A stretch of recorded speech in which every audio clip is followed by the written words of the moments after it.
What's up, you all? Hope you're having a good, Monday or Tuesday. Just want to say thank you all for coming this past week.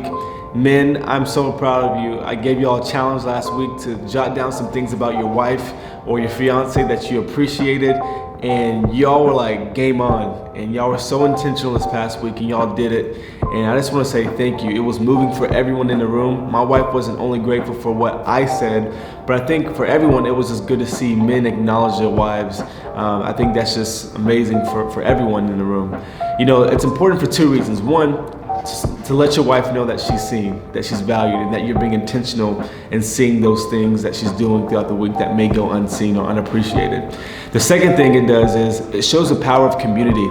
When you have people who are rallying around you, who are doing similar things to honor their marriage and honor God, it gives us momentum to be intentional in our marriage. And so this past week we talked about how our calling has more to do with being more than doing. And the reason I say that is not because God doesn't call us to be doers, but before he calls us to do something, he calls us to be something. And a lot of times us millennials are so caught up in, I don't know what season I'm going into. I don't know what job I'm supposed to be. It's like, man, embrace who you are.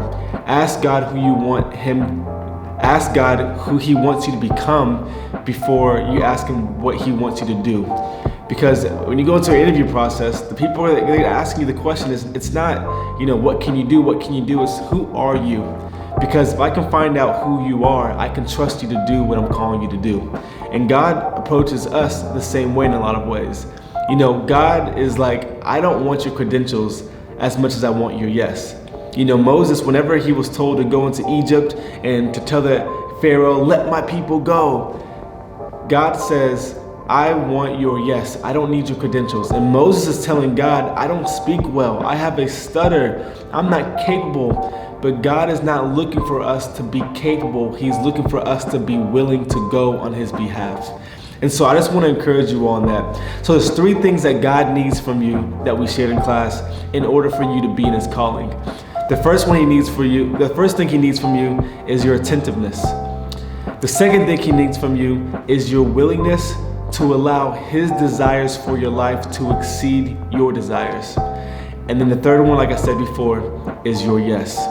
And so that's kind of the summary of what we talked about this past week. If you want some of the discussion questions, let me or my wife know and we'll send them over to you. But thank you all for tuning in.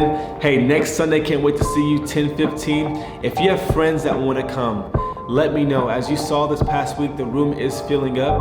Either I'm gonna have to remove some tables in here to make some more space, or we have to switch rooms. So if you have friends that are coming next week, let me know. That way we can continue to honor the CDC guidelines and making sure we're all socially distanced and all that good stuff. Hey, my wife and I are praying for you. We can't wait to see you all. You have a good week. Peace.